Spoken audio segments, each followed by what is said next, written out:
Senior صحافی اور تجزیہ کار جاوید چودھری کے مطابق مارس چاکلیٹ بنانے والی دنیا کی سب سے بڑی کمپنی ہے۔ کمپنی کا ہیڈ کوارٹر نیو جرسی میں واقع ہے۔ ملازمین کی تعداد 1.5 لاکھ ہے اور سالانہ آمدنی $50 ارب ہے۔ یہ کمپنی 30 قسم کے چاکلیٹ بناتی ہے۔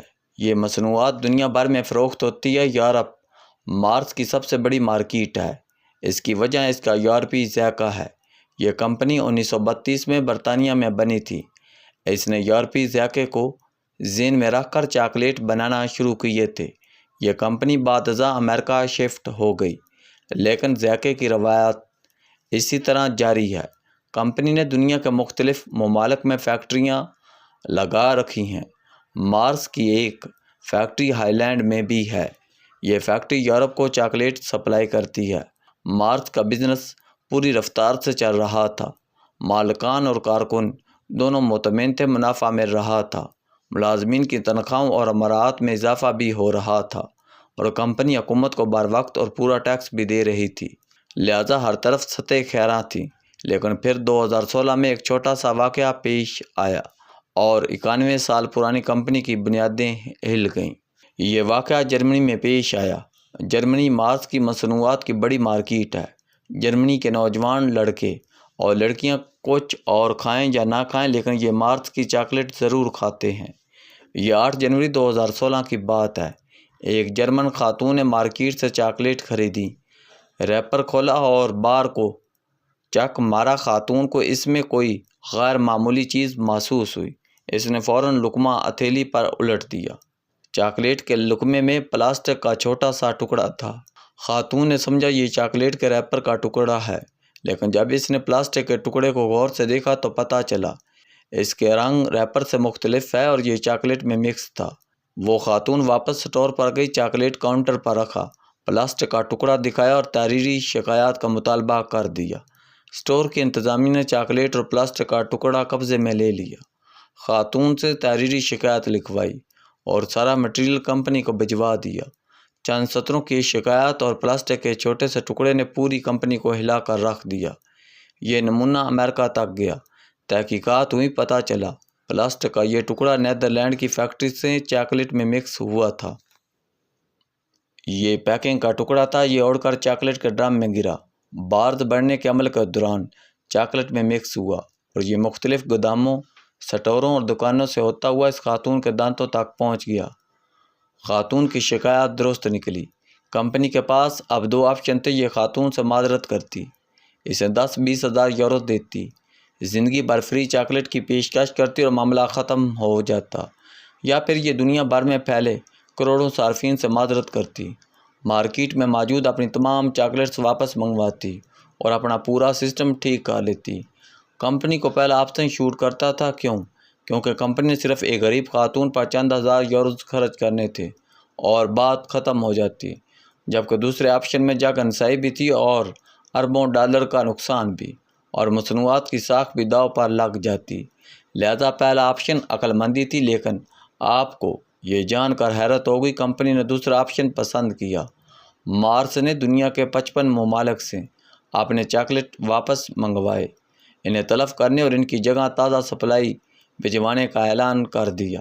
کمپنی نے اپنے تمام ڈیلرز کو ہدایات جاری کر دیں، آپ وہ تمام ڈبے واپس بھجوا دیں جن پر 19 جون 2016 سے 8 جنوری 2017 تک کی ایکسپائری ڈیٹس لکھی ہیں۔ مارس کے اندازے کے مطابق دنیا کے 55 ممالک سے 1 ارب سے زائد ڈبے واپس آئے اور کمپنی کو پاکستانی روپوں میں 300 سے 500 ارب روپے کا نقصان ہوا۔ ان چاکلیٹس کی واپسی اور تلفی کا کام بھی مشکل اور مہنگا ثابت ہوا۔ کمپنی کو دنیا میں کوئی ایسی جگہ تلاش کرنی پڑی جہاں چاکلیٹس کو ضائع کرتے وقت ماحولیاتی آلودگی نہ پھیلے۔ ہم یقین سے کہہ سکتے ہیں امریکہ، یورپ اور جاپان سمیت دنیا کے تمام ترقی یافتہ ملک مارس کو اپنی حدود میں اس ماحولیاتی دہشت گردی کی اجازت نہیں دیں گے، لہذا کمپنی کو افریقہ یا ایشیا کا کوئی ایسا ملک تلاش کرنا پڑا ہوگا جس کی حکومت چند لاکھ ڈالر لے کر اپنے ملک کو گندہ کرنے کی اجازت دے دی۔ کمپنی کی یہ خدشہ بھی لاحق تھا۔ یہ واقعہ مدت تک صارفین کے ذہن میں رہے گا۔ یہ جب بھی مارس چاکلیٹ کو چک ماریں گے، انہیں اپنے منہ میں پلاسٹک کا داغا محسوس ہوگا۔ صارفین کی اس فلم کا تاوان بھی کمپنی کو ادا کرنا پڑے گا۔ کمپنی کی سیل بھی متاثر ہوگی، لیکن کمپنی نے اس کے باوجود مالیاتی اور ساکھ کا نقصان برداشت کرنے کا فیصلہ کیا۔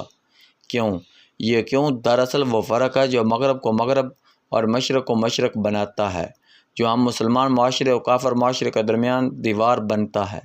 یہ فرق کیا ہے، اور ہم آج تک اس فرق کو کیوں نہیں سمجھ سکے؟ ہمیں اس طرف آنے سے پہلے ایک اور بات سمجھنی ہوگی۔ مارس کمپنی کا کاروبار 2016 میں 55 ملکوں تک پھیلا تھا۔ ان 55 ملکوں میں ان کے روزانہ 21 کروڑ چاکلیٹ کھائے جاتے تھے۔ کمپنی کو ان 21 کروڑ چاکلیٹس اور ان 55 ملکوں سے صرف ایک شکایت موصول ہوئی: دنیا کے کسی دوسرے ملک اور کسی دوسرے صارف کی چاکلیٹ سے پلاسٹک نہیں نکلا۔ اس کا مطلب ہے پلاسٹک کا وہ ٹکڑا صرف ایک چاکلیٹ میں تھا، کمپنی کی باقی چاکلیٹ صاف تھی۔ دوسرا، یہ پلاسٹک صحت کے لیے خطرناک نہیں تھا، یہ جسم میں جانے کے بعد قدرتی عمل کے ذریعے خارج ہو جاتا، لیکن کمپنی نے تمام حقائق کے باوجود مالیاتی اور ساکھ کا نقصان برداشت کیا۔ کیوں؟ ہم اب اس کیوں کا فیصلہ کریں گے، کہ ہم اس کو کیوں مغرب اور مشرق کے درمیان دیوار بھی سمجھتے ہیں، اور فرق بھی۔ یہ فرق اخلاقیات اور قانون ہے۔ یہ کمپنیاں صاف ستھری اور معیاری مصنوعات کو اپنی اخلاقی ذمہ داری سمجھتی ہیں۔ یہ لوگ سمجھتے ہیں ہم مصنوعات بیچ کر منافع تو کما لیں گے، ہم پیسے بھی جمع کر لیں گے، لیکن ہم معاشرے میں نفسیاتی، جسمانی اور مالیاتی خرابیوں کا باعث بنیں گے، اور یہ گھاٹے کا سودا ہے۔ دوسرا، یہ لوگ جانتے ہیں دنیا کے کسی کونے سے اگر دوسری یا تیسری شکایت آئے گی، اگر کوئی اور صارف ہماری چاکلیٹ کھا کر بیمار ہوگا یا دنیا سے گزر گیا، تو پھر ہمیں اور ہماری کمپنی کو دنیا کی کوئی طاقت نہیں بچا سکے گی۔ امریکہ سے لے کر جاپان تک، چین سے لے کر مراکش تک اور ترکی سے لے کر اسپین تک، ساری ترقی یافتہ دنیا ہم پر پابندی لگا دے گی۔ ہمارے مالکان، ہمارے CEO اور ہمارے مینیجر باقی زندگی جیلوں میں گزاریں گے، ان کے گھر تک بک جائیں گے۔ یہ قانون کا وہ خوف ہے جس کے ہاتھوں مجبور ہو کر جنرل موٹرز نے 2014 میں دنیا بھر سے 48 لاکھ گاڑیاں واپس منگوا لی تھی۔ ان گاڑیوں میں معمولی سا نقص تھا، اور اس نقص کی وجہ سے یورپ نے جنرل موٹرز کی گاڑیاں کلیئر کرنے سے انکار کر دیا تھا۔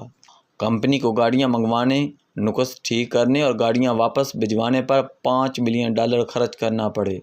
$10 بلین کا ہرجانہ اس کے علاوہ تھا۔ یورپ اور امریکہ میں ایسی معمولی غلطیوں پر اداروں کا بند ہونا معمولی بات ہے۔ ایک چھوٹی سی غلطی ہوتی ہے اور چند منٹوں میں ارب پتی فٹ پاتھ پر آ جاتے ہیں، جبکہ اس کے مقابلے میں آپ اپنے لوگوں کو دیکھیں، آپ کو خوراک اور ادویات کی زیادہ تر کمپنیوں کے مالک الحاج ملیں گے۔ حاجی صاحب اپنا زیادہ تر وقت مکہ مدینہ میں گزاریں گے۔ ماتھے اور ایڑیوں پر عبادت اور تقویٰ کے نشان بھی ہوں گے۔ لباس اور اطوار بھی خالص مذہبی ہوں گے، اور آپ انہیں صدقات اور زکوٰۃ میں بھی پورا مومن پائیں گے۔ لیکن آپ جب ان کی فیکٹریوں، ان کی لیبارٹریوں اور ان کے کچن میں جھانکیں گے تو آپ کو وہاں گندگی، بیماری اور موت کے سوا کچھ نظر نہیں آئے گا۔ پاکستان دنیا کی مہلک ترین بیماریوں کا گڑھ ہے۔ ہم ہیپاٹائٹس C میں دنیا میں دوسرے نمبر پر ہیں۔ پہلا نمبر برادر اسلامی ملک مصر کے پاس ہے، یہ بھی ہماری طرح الحاج کے نرخے میں ہے۔ ہم شوگر میں تیسرے نمبر پر ہیں۔ ملک میں ہارٹ اٹیک، کینسر، TB اور گردے اور جگر کے امراض بھی دن دگنی اور رات چگنی ترقی کر رہے ہیں۔ ہم نے کبھی ان کی وجوہات تلاش کی؟ جی ہاں، ان کی وجہ غیر معیاری خوراک ہے۔ ہم لوگ روز صبح، دوپہر اور شام زہر کھاتے ہیں۔ آپ کبھی گھی ملوں میں جھانک کر دیکھیں، دودھ، دہی اور چینی بنانے والوں کا جائزہ لیں، اور کبھی 5 اسٹار ریسٹورانٹ میں جا کر دیکھیں، آپ اس کے بعد کھانا نہیں کھا سکیں گے۔ لیکن پورے ملک کو زہر کھلانے کے بعد بھی حاجی صاحب ہیں، اور ان کے ایمان پر شکن تک نہیں آتی۔ یہ خود کو قانون، معاشرے اور مذہب کے سامنے بھی جوابدہ نہیں سمجھتے۔ ایک طرف وہ لوگ ہیں جو چاکلیٹ میں پلاسٹک کا معمولی ٹکڑا نکلنے اور گیئر باکس سے آواز آنے پر خربوں روپے کا نقصان برداشت کرتے ہیں، اور دوسری طرف ہم ہیں جن کے کھانوں سے چھپکلیاں نکل آئیں یا دودھ سے پاؤڈر کوئی دکان تک بند نہیں ہوتی۔ کاش کوئی اس ملک کے حاجیوں کو بھی بتا دے، جناب، اللہ تعالیٰ تک پہنچنے کا راستہ ماتھے کے مرابوں سے نہیں نکلتا، انسانیت سے جنم لیتا، اور کافر انسانیت میں اہل ایمان سے بہت آگے ہیں، ہماری سوچ سے بھی آگے۔